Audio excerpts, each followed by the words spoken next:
Well, here I am doing another deck profile using the Cobra mat. The one that kind of looks a little suggestive up here, but hey, it is what it is. It's what it looks like. For real, for real. Gotta start every good deck profile out with an innuendo. So, here we are with a Mendicant Guiding Light deck profile. Now, Mendicant is one of the coolest commanders of all time. I found out this dude existed, and I was like, I need to make Buff Wally as a robot. So I made Buff Wally as a robot. Now, Mendicant's power is equal to the number of artifacts you control, and he's an X3. So yeah, he already counts as an artifact, so he's always like a 1-3 off the get go. He is one Azorius, which is one white, one blue to cast. And he also has the Start Your Engines mechanic. Now, the Start Your Engines mechanic is something that I have to explain here, because I was foreign to this for quite a bit. You start off by playing him. He brings your speed up to 1. Then every time you successfully deal combat damage, you increase your speed by 1. When you get to max speed, and this is where Mendicant shines, whenever you cast an artifact spell, you may pay 1, and if you do, copy it. Now, that's pretty huge. Especially because it like doubles your Sol rings. Like, there's more things that benefit from doubling stuff in here. You'll find that I tend to lay back a little on the legendary stuff here because you want your artifact creatures to be doubled by Mendicant. And you'll see why in a short amount of time. Gonna start off with the creatures because the creatures are very important in this deck. We're gonna start off with Skrelv Defector Might. Now, I get Toxic. I'm already going to be a target because some of the cards I play do have Infect and Toxic 1. Skrelv cannot block. Choose a color. Target creature gains Toxic 1 and Hexproof from that color until end of turn, and it can't be blocked by creatures of that color. And you can also pay 1 life to activate its effect.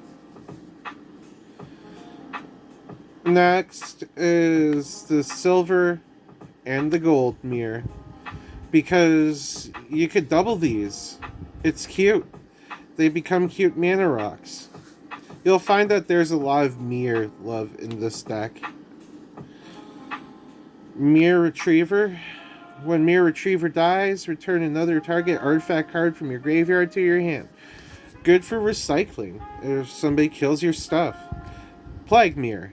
In fact, add 1 to your mana pool. Mirror Galvanizer. Other mirrors you control gain +1/+1. 1 and untap each other mirror you control. This deck can go infinite, by the way. Imprint. Tap, exile artifact card from graveyard. Mirror Welder has the activated ability of all cards exiled with it. Yes, this is a cute mirror that does everything. Walking Archive. This thing's kind of beat up, and I'm going to be replacing it with something else. I'm not going to tell you what I'm replacing it with yet, but it's going to be replaced. But it's still good. Defender comes into play with a 1/1 counter. At the end of this guy just allows you to draw more. It's beautiful. Here is Mirror Kinsmith. This one just allows you to search for a mirror, and he's a 3/1. He's adorable. This one's a little bit of a mean thing. Viceling. At the beginning of each opponent's upkeep, Viceling deals X damage to that player, where X is the number of cards in his or her hand minus 4. Yeah. Cataclysmic Gear Hulk. Because it's a 5-drop with Vigilance, so it doesn't tap when it attacks. But when it enters the battlefield, each player chooses an artifact, a creature, and an enchantment from among the non-land permanents he or she controls and sacrifices the rest.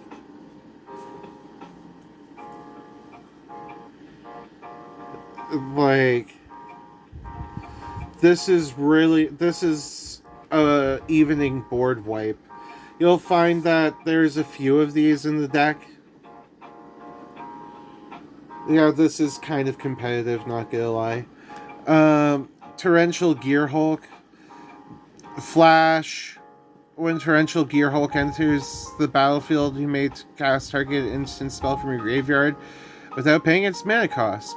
If the spell would be put into the graveyard, exile it instead. It's a 6-drop with 5/6. Now this. Mere Battlesphere. When this card enters, create 4 colorless mirror artifact creature tokens. When this creature attacks, you may tap up to X untapped mirrors you control. If you do, this creature gains plus X plus 0 until end of the turn and deals X damage to the player or planeswalker it's attacking. So not only is this guaranteed combat damage, but you remember the whole thing about, when you cast an artifact spell, you may pay 1, and if you do copy it, yeah, I was staring down the barrel of 2 mere Battlespheres and 8 mere creature tokens on turn 7. That was some brutal stuff. This deck could actually turn 5 people too. I haven't done a turn 4 yet, but that's the last artifact creature. Here we are with the Cloud, because I play some equipped spells in here, and it's good to get some equipped spells out. I was heavily buffed by the Final Fantasy set. He's not the only creature that I got from the Final Fantasy set that actually really works for this. I'm just saying this, I don't have Urza in this deck, but I would definitely be replacing that Walking Archive from earlier with an Urza. Portal Mage, because it's got a flash, and yeah, you may reselect which player or planeswalker the target attacking creature is attacking. This is absolute nutty, because you flash this guy in and you just make someone target someone else. It becomes something. Here's Squall Leonhart, because our auras and equipment spells I cast cost 1 less. See? Squall was good in this deck too. Squall. Imagine that. The guy who revolves around an artifact weapon. Also, just saying, the Square Enix print on this is fantastic. Thalia, Heretic Cather, because yeah. Hazda, Shield Mage, because he allows you to just tank damage. Delivery Moogle. He allows you to search out your mana rocks. He allows you to search out a Sol Ring, which is really good in this deck because, you know, whenever you cast an artifact spell, pay one, and if you do copy it. Like, how could I not play Delivery Moogle in this deck? It's so cute and it searches out an artifact. Aven Wind Guide. Flying, Vigilance. Creatures you control have Flying and Vigilance. They're tokens. So Flying mirror tokens with Vigilance. And this also has Embalm. Now the next one, the next card. Wrath, Capuchin, Ship's Mage, Human Wizard. Flash, Flying. You may cast historic spells as if though they had flash. The question is, why haven't I picked up another copy of this and thrown it into my Joda deck? Damn. This is like Gandalf, but like with flying. This is a better Gandalf the White. I'm sorry to say that, but that's why I'm using him. Edgar, King of Figaro, because when Edgar enters, draw a card for each artifact you control, and two-headed coin, because coin flips. There's one card with the coin flip clause in this deck, but it's beautiful. Now, Victory's Herald. Whenever Victory's Herald attacks, attacking creatures gain flying and lifelink until end of turn. This is when you really mean business. Like, this entire card looks like business. It's a 6-drop with 4/4 that does that. Now, time for the last creature of this deck, because we gotta get into the other beautiful stuff that this deck has to offer. Kozilek Great Distortion. It's simple. I could turn 5 Kozilek. Why not?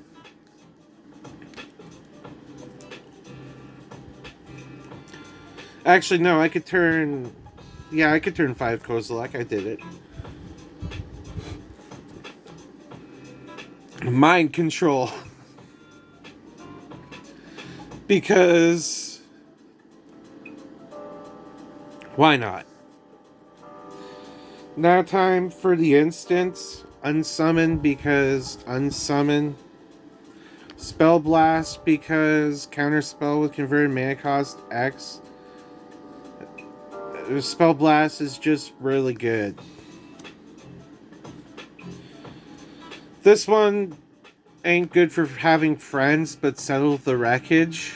Exile all attacking creatures the player controls. That player must search his library for that many basic cards and put it onto the battlefield tap. Then shuffle his or her library. Now, you want to resolve this early game because you don't want them to ramp that much. That's the duality with the Settle the Wreckage. Spell Swindle! Counter target spell, create X treasure artifact tokens, where X is the spell's converted mana cost. They have, you know what that does. It's a 5-drop. It's beautiful. It does that. Fall of the Gavel. Counter target spell, gain 5 life. No matter where you find yourself. Sanguine Sacrament. You gain twice X life. Put Sanguine Sacrament at the bottom of the owner's library. Absolutely beautiful. X and 2 really just helps you out. Now time for the sorceries. Open into the Yonder. makes your creatures unblockable, and whenever this creature deals damage, you draw a card. Yeah. Royal Sprout. Put card on top of its owner's library. One with the machine. Because draw cards equal to the highest conferred mana cost amount artifacts you control.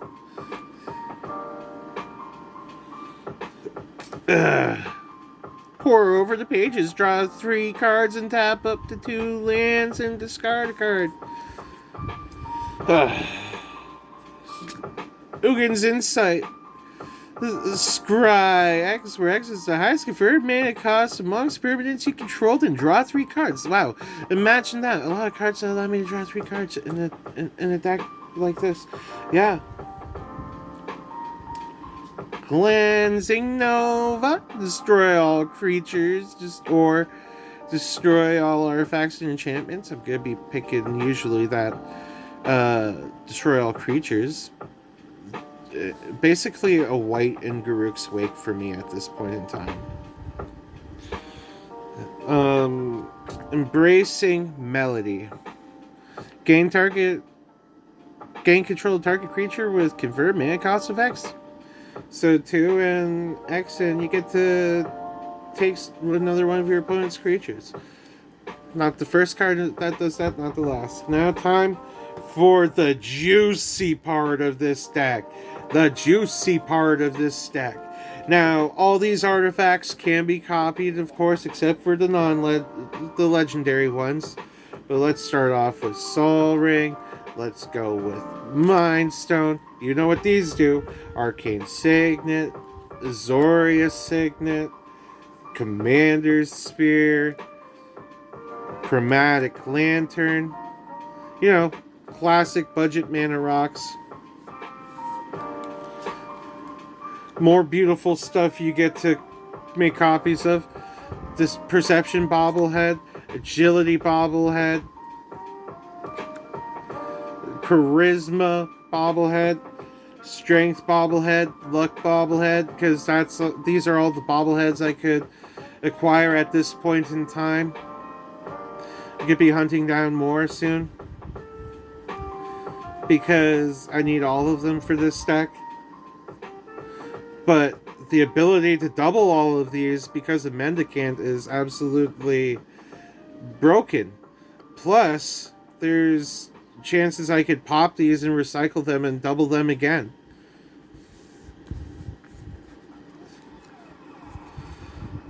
Now time for the last mana rock, Hedron Archive, because you play this. It's basically 5, and you get 2 Sol Rings on board again. It's a more expensive Sol Ring. See all that mana that can produce? Yeah, this is a longer video. Here's the Fountain of Youth, which means you could gain 2 life each turn if you want to. This is just for early game stuff. Wand of Vertebrae. Put the top card of your library into your graveyard. Exile Wand of Vertebrae. Shuffle up to 5 target cards from your graveyard into your library. Oh, imagine that. That recycling I told you about. Urza's Tome. Because Urza's Tome is Urza's Tome, draw a card and discard a card unless you exile a historic card from your graveyard.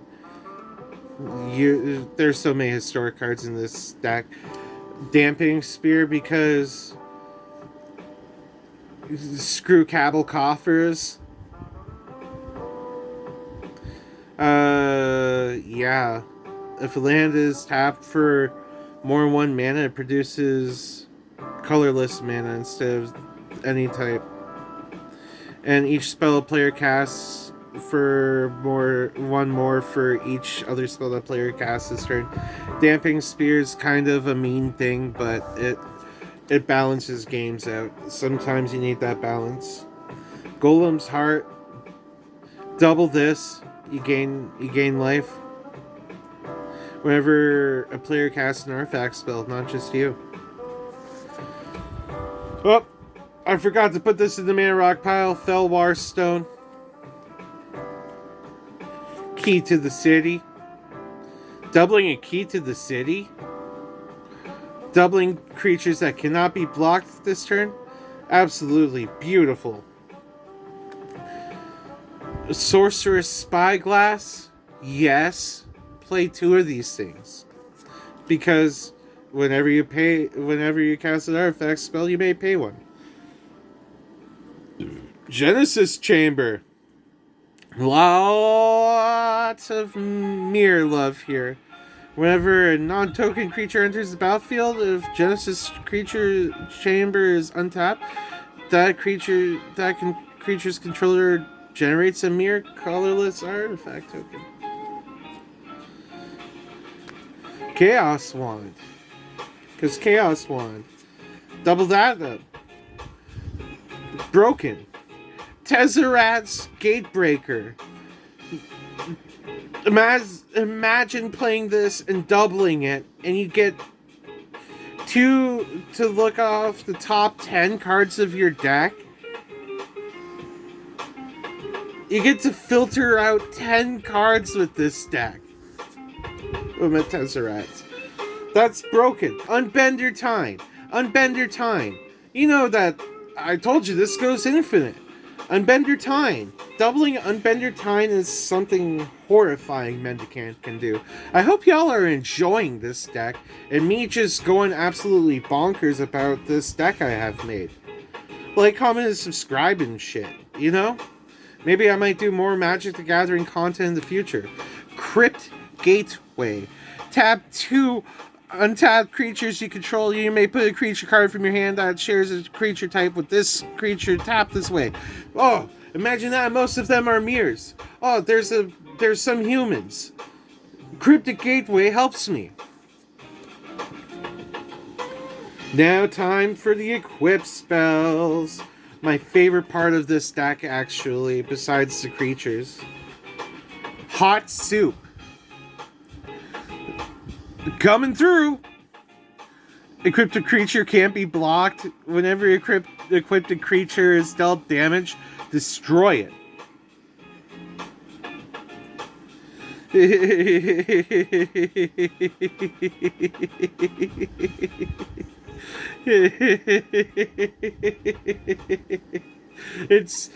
This is one of my favorite equip spells in the entirety of Magic the Gathering. Just Hot Soup.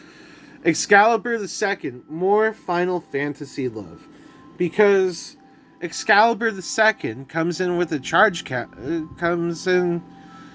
whenever I gain life, put a charge counter on Excalibur and put charge counters on each life gain. Oh, imagine that. I just showed you so many cards that increase my life total, and Excalibur II goes off of that. Absolutely nuts. Fire Shrieker. Equipped creature has double strike. Equipped too. Attached to target creature you control. Equipped only as a sorcery. By the way, did I mention Excalibur II is hella searchable in this deck? Machinist Arsenal. Because why not? Equipped a creature gains 2/2 for each artifact you control. It is an artificer in addition to its other types.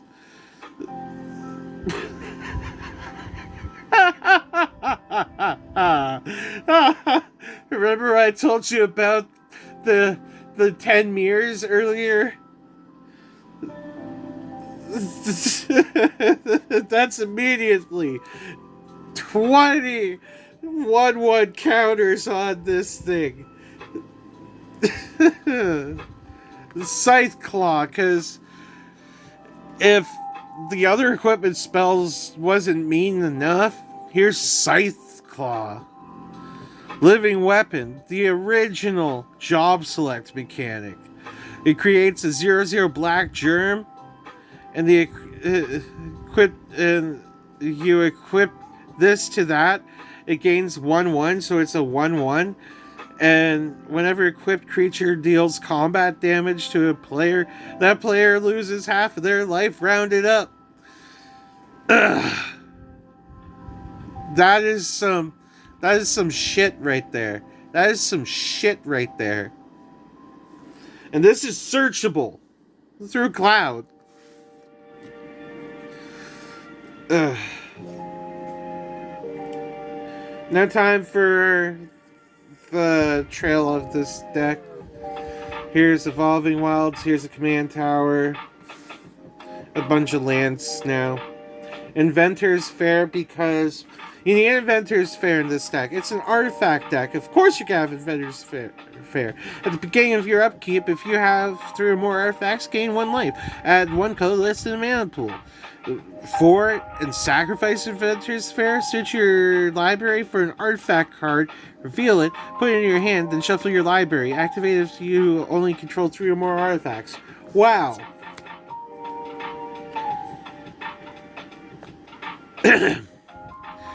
Urza's Factory, because you get to create assembly artifact of worker artifacts tokens if you really want to, but it adds 1 to your mana pool. You're not gonna be resolving that too much, but it's just a fun option if you just got no creatures somehow. Now time for, of course, the trio of Urza lands. Imagine I have all the Urza shit in here, but I don't have Urza. I have the Power Plant, I have the Mystic Mine, and I have the Tower. I need to find the tower with the white borders. You already know what those do. They create more lands when you have all 3 of them in play. Field of Ruin, because yeah, destroy target non-basic land. It's basically like Strip Mine almost, but a more expensive Strip Mine. Sequestered Stash, imagine that in an artifact deck. Put the top 5 cards into your library in your graveyard. Then you may put an artifact from your graveyard on the top of your library. Oh, stack my artifacts? Thank you. Scryland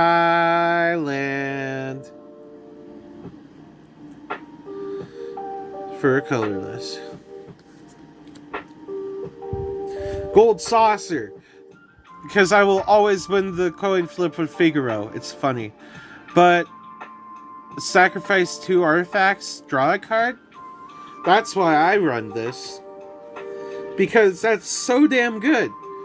This Final Fantasy deck, this Final Fantasy stuff made Mendicant slightly better for me.